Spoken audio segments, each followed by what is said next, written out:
Napahimbing ang kanyang tulog. Nagmulat ng kanyang mga mata ng lakito na makitang oras, 9:00 na. Ngayon lang siya tinanghali ng gising, ang bigat ng kanyang katawan. Ang lalaking katabi nakabihis ng pantulog, alam niya, damit to ng tatay niya. Dahan-dahan siyang umalis sa tabi nito at kinuha ang tuwalya. Maliligo siya.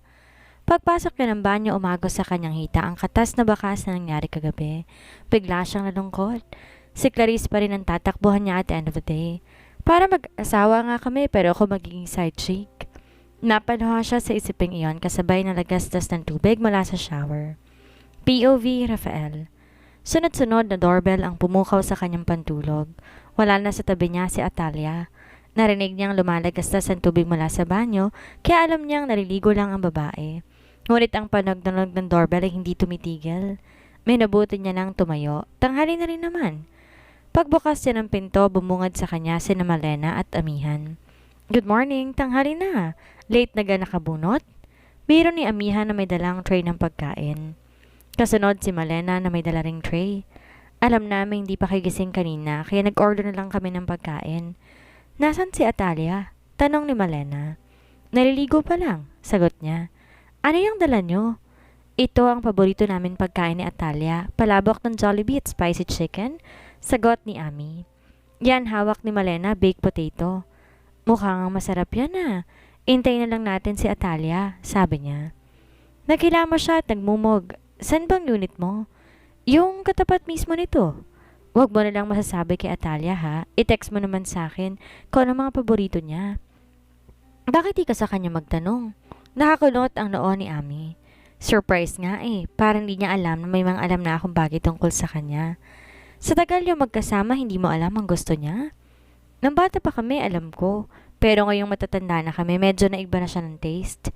Di naman. Ganun pa rin naman ang mga type niya. Lumabas si Atalia mula sa kwarto na nagpupunas ng buhok. Sabi ko na nga ba, kayong dalawa yan? Nakangiti nitong sabi. Tamang-tama, gutom na ako. Gusto niyong kape? Oo naman, sagot ng dalawa. Nagtimpla to ng kape para sa kanilang apat. Inahanap na ako ni Mama. Sabi ni Malena. Be, baka kailangan mo nang umuwi. Sabi dito ni Amihan. Uutusan lang ako nun eh. Ang mama kasi parang di masaya sa loob ng isang araw na hindi ako napipingod. Ang swerte mo nga't kasama mong mama mo. Nasaan bang mama mo? Nasa ibang bansa. Sang bansa naman? Di kita masasagot kasi kung sang bansa rin pumupunta. Sagot ni Ami na kinuhang kapeng iniaabot ni Atalia. Kami kasi ni Atalia parehong namatay ang mga parents namin eh. Kaya ako walang tatay, siya naman walang tatay. Sagot ni Malena. Kayo bang dalawa hindi nakakaisip na i-pair ang mga magulang ninyo? Biro ni Ami. Okay lang sa akin, sagot ni Atalia. Ewan ko lang kay Malena. Magiging magkapatid na tayo, ganun? Tanong ni Malena. Di ka naluging maging kapatid si Atalia. Ang ganda niya. Biro niya kay Malena. Pangit ako. Tanong ni Malena sa kanya. Di ka pangit ah. Maganda ka kaya. Gandang di na uso. Nako ha, excuse me. Marami nagkakagusto sa akin, no? Di lang talaga ako nagpapaligaw pa kasi ayaw ni Mama. Pakiramdam ata nun mag-aasawa na ako eh. Enjoyin mo na lang muna ang kabataan mo, Malena. Kapag nasa tamang panahon na magkaka-love life ka rin, sila na ang lalapit sa'yo. Di mo na sila kailangan pang hanapin. Paliwanag ni Amihan. Nagka-boyfriend ka na ba? Tanong ni Malena dito. Ex niya si Arvin. Sagot ni Atalia kay Malena. Yung gwapo mong kasayaw kagabi? Yung matangkad na maputi na may dimple sa pisngi? Paniniguro nito. Hala, ang swerte mo. Pagkagwapo. San siya natulog kagabi? Hinatid na lang ba tayo? Malena, ang daldal mo. Saway dito ni Amihan. Baka gusto mo ring ikwento lahat, pati yung mga kinain natin. Nagtatanong lang eh. Saka ito humigop ng kape. Ilabas na natin tong mga pagkain. Tumayo si Atalia at pumunta ng kusina. Sasamahan na kita, sabi niya rito. Pagdating nila sa may lababo, hinalikan niya to sa labi. Shhh! Baka makita nila tayo. Saway nito sa kanya. Okay lang yun. Kung wala nga ang mga yan, dito tayo magsisex sa kusina eh. Bulong niyang natatawa. Gago ka talaga. Dalin mo na nga lang to doon. Hoy! Kukuha lang kayo ng mga plato, napakatagal nyo naman. Sigaw ni Ami. Naglalandian pa ata oh. Pakinig namin nagbubulungan kayo eh. Sabi naman ni Malena. Napakatabil talaga ng dila mo. Sus, kumain muna tayo. Gutom na kami, sabi ni Malena. Luka-luka ka talaga, Malena. Ang bata mo pa, malisyosa ka na. Sabay dito ni Ami. Kumain na kayo, lumalamig na ang pagkain. Aya ni Atalia sa mga ito. Dinasala nila saglit ang pagkain para sa pagpapala ng Panginoon. Saka na sila nagumpisang kumain. Pinag-uusapan nila kung ano mga gagamitin at style ng gown ng mga bridesmaid. Napagkasundoan nilang modern Filipiniana ang susuotin ng mga ito. Yun na lang naman ang kulang sa kanilang inihahandang gamit. Matapos magsikain, napagkasundoan nilang mamasyal muna at magsine. Kaya nagbihis muna sila ni Rafael. Magkakasama na silang bumaba ng kondo at nilakad na lang nila ang papunta sa mall. Patuloy ang pagkukwentuhan nila habang papasok sa entrance ng mall. Biglang sumulpot si Clarice sa harapan nila kasama ang Mean Girls. Wow naman, ang saya-saya nila, ang galing. Nilapitan sila nito. Clarice, ayoko ng gulo, please. Baby, hindi naman ako manggugulo eh. Binabati ko lang kayo. Maangas na sagot ng babae. Well, at mukhang nag-e-enjoy ka na. Kasama ng mga pangit na yan. Nasaan bang pangit dito? Nagkunwari si ni Atalia ang hinahanap ang tinutukoy ng babae. Nakangamoy ang palaya na naman dito ah. Baka silang tinutukoy ni Clarice na pangit, sabi ni Amihan. Ikaw, Malena, may pangit ba dito? Demonita, meron? Sabay nguso nito kay Clarice. Nagkatawanan ng mga kasama niyang babae. Hoy, kilalanin niyong binabangga ninyo. Banta ng kasama ni Clarice kina Atalia. Pustahan ulit tayo, gusto nyo? Hamon ni Amihan at nagbigay na isang mapaglarong ngiti. Girls, enough. Huwag nating biruin ang moment natin dahil lang sa mga basurang to. Bye, baby. Hinalikan siya ng babae sa labi. Sinamangutan ni Atalia ang babae na nagbabay pa sa kanila bago umalis. Napakamot siya sa kanyang batok.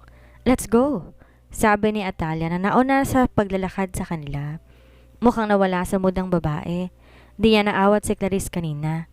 Nakareceive pa siya ng text mula kay Clarice. Puntahan daw niya ito sa may CR. Nagpaalam siya saglit sa mga kasama. Mag-restroom lang ako, sabi niya. Sige, doon lang kami sa department store, sagot ni Amihan. Hinawakan nito sina Malena at Atalia na hindi man lang nakuhang sulyapan siya. Napailing na lamang siya. Nakita niya agad si Clarice na nakasandal sa pader ng CR. Agad niya tong nilapitan. O bakit? Tanong niya. Matagal mo na akong hindi pinupuntahan, Rafael. Alam mo naman wala pa akong source of income. Tapos hindi mo man lang ako naalalang tawagan? Nakasimangot na sabi ni Clarice. Busy kasi kami, sagot niya. Saan? Busy ka kay Atalia? Rafael, huwag mo naman akong balewalain. Alam mo naman, ikaw na lang ang meron ako. Sabi nito na maluha-luha. Kung di pa kita nakita ngayon, marahil, hindi ka pa magpapakita sa akin. Nag-usap na tayo tungkol dito, Clarice. Bakit hindi mo yun maunawaan? Anong gusto mo? Hayaan ko na lang agawin ka ng babae yun sa akin? Wala siyang inaagaw, please. Minsan intindihin mo rin naman ang sitwasyon. Hindi maaari to. Saka na tayo mag-usap, Clarice. Umuwi ka na lang muna. Rafael! Rafael! Mahinang tawag ni Clarice sa kanya habang siya'y papalayo. Minsan nasasakal na siya dito. Nahirapan siya makisama sa babae. Di niya alam kung hanggang kailan niya ito kayang tiisin. Ngayon niya naiisip ang tanong ni Atalia sa kanya na bakit niya ito nagustuhan. Pinuntahan na lang niya ang mga kasama sa department store bago niya lapitan ang mga ito. Isang message ni Clarice ang natanggap niya. Makita tayo sa park na dati nating tagpuan, alas 7 ng gabi. Maghihintay ako doon nung oras ka man dumating. Di ako uuwi hanggat wala ka pa. Ini-off niya ang cellphone. Baka tumawag pa ito sa kanya. Nakita agad niya ang tatlo na masayang namimili ng damit. Agad niyang nilapitan si Atalia. Anong napili mo? Kunin mo lahat. Ako magbabayad? Sabi niya sa babae. Hindi ako si Clarice na lagi nagpapabili, okay? Kaya kong bilan ng sarili ko. Galit ka ba? Hindi no, masayang masaya kaya ako. Di ko akalaing naririto siya. Huwag ka na magpaliwanag. Tumunog ang cellphone ni Atalia. Si Lolo. Hello po? Opo, nasa mall po kami. Ngayon na po ba? Sige po, okay po. Anong sabi? Tanong niya rito. Pinapauwi tayo, food tasting daw. Baka sa'yo tumawag at hindi sa akin. Baka nananawa na maging apo ka, kaya ako na lang kapalit mo. Sobra ka naman. Ami, Malena, tawag nito sa dalawa. Pinapauwi na kami ni Lolo. Dito ba muna kayo? Oo, manood kami ng sine ni Malena, sagot ni Amihan. Sige, mauna na muna kami. Babalik pa kami sa kondo, nandun ang kotse eh. Sabi ni Atalia kay Amihan. Sige, ingat kayo. Ingat kayo ni Rafael, Atalia. Paalam naman ni Malena. Masarap ang lahat ng dala nila. Sabi ni Rafael sa kanya. Ano sa palagay mo? Alin dyan ang pipiliin natin? Gusto ko yung beef with stewed vegetables, chicken pastel, kalderetang kambing, embutido, kare-kare, lechong kalawali, stuffed crab at buttered seafood. Yung appetizer, creamy soup, California maki, fresh salad. Ang dessert naman, panakota, chocolate chip at fresh fruits. Good choice po ma'am. Lahat po na napili nyo bestseller talaga. Wika ng coordinator nila, na may-ari din ng catering. Kayo po lolo, may idadagdag pa ba kayo? Tanong niya sa matanda. Okay na sa akin na napili mo, Iha. Kayo, Elena? Tanong nito sa ina ni Rafael. Sila naman, daddy ang ikakasal, kaya't lahat ng desisyon, ibigay na natin sa kanila. Nakangiting wika nito. Ikaw, Luis. Baling naman ito sa tatay ni Rafael. Okay na po yan. Ikaw ba paring Robert? Okay na ba siyang gusto ng mga anak natin? Alam kong kaya na nilang magdesisyon para sa mga sarili nila. Tsaka may tiwala ko sa panlasa ni Atalia. Alam kong tama ang mga pinili niya. Sagot ng kanyang ama. Ayos na lahat yan, sabi ni Lolo Harry. Ayoko mabibitin ng mga bisita kung sakali ha. Magsabi agad kung kayang i-produce para hindi kami umasa at mapahiya sa mga darating na tao. Sabi ni Lolo Harry. Areglado po, Don Harry. Mauna na po kami para mapagmitingan pa ito. Maraming salamat po sa pagpili sa amin na serbisyon kayo. Magalang na paalam ng coordinator. Sige, mag-iingat kayo. Nagtayuan sila at nakipagkamay sa mga bisita bago tuluyan umalis sa mga ito. Matutulog na siya na may kumatok sa kanyang pinto. Si Tita Claudia. Maaari ba akong tumuloy? Tanong nito. Opo naman, tuloy po kayo. Binukas niya na malaking awang ng pinto ng kanyang kwarto. Bakit po, tita? Gusto lang sana kitang batiin sa nalalapit mong kasal. Sabi nito, aandap-andap ang kilos ito. Waring may nais sabihin ngunit di naman maituloy. May iba ba kayong gustong sabihin sa akin? Alam ko na hindi lang po yan ang pakay niyo sa akin. Kilala po kita, tita, kapag hindi ka pumapakali, naglilikot ang paa ninyo. Pambubuko niya dito. Nagmamadali itong tumigil sa paggalaw ng mga paa at sinabit sa tenga ang nalaglag ng mga bukok sa pisngi. Ha? Isang mahabang buntong hininga ang pinakawala ni Tita Claudia. Ano kasi, may relasyon kami ni Papa? Paunguna niya dito. Tila naman masyado itong obvious. Kita naman po namin sa mga ikinikilos ninyo. Basta't wag lang po kayong sasabay sa amin na magpakasal ha? Salamat. Niyakap siya ni Tita Claudia. Akala ko hindi mo ako matatanggap. Parang nanay ko na po kayo. Magkatulong po kayong lahat na nagpalaki po sa amin. Bakit hindi ka nag-usisa sa amin tungkol sa mga napapansin mo? Pagkuwan ay kumalas ito sa kanya. Hinihintay ko lang po kayo magsabi. Wala rin po akong karapatan na pangunahan kayo. Iniisip ko kung paano ko ba sasabihin kay Malena. Umamin lang po kayo kagaya ko. Alam niyo naman po ang nangyayari sa inyo eh. Nagulat si Tita Claudia sa sinabi niya. Paano? Napag-usapan po kasi namin kayo kaninang umaga. Wala naman pong problema sa amin at matatanda na po kami. Sagot niya. Kitang-kita niya ang saya sa mukha ni Tita Claudia. Hindi siguro ito makapaniwala sa sinabi niya. Maraming salamat sa iyo, Atalia. Naway hindi magbabago ang pagtingin mo sa akin. Lalo ko nga po kayo mamahalin kasi magiging nanay ko na kayo. Naku, pinapaiyak mo naman ako. Asan po ba si Papa?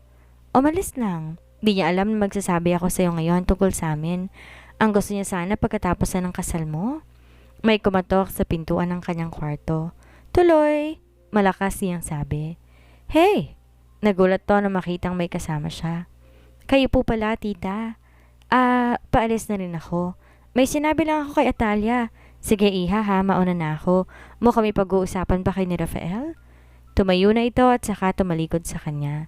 Sige po, tita. Paalam niya rito. Good night po, tita. Sabi naman ni Rafael. Good night, guys. Maganda sa labas ngayon. Kahit sa rooftop mag-stargazing, may meteor shower daw.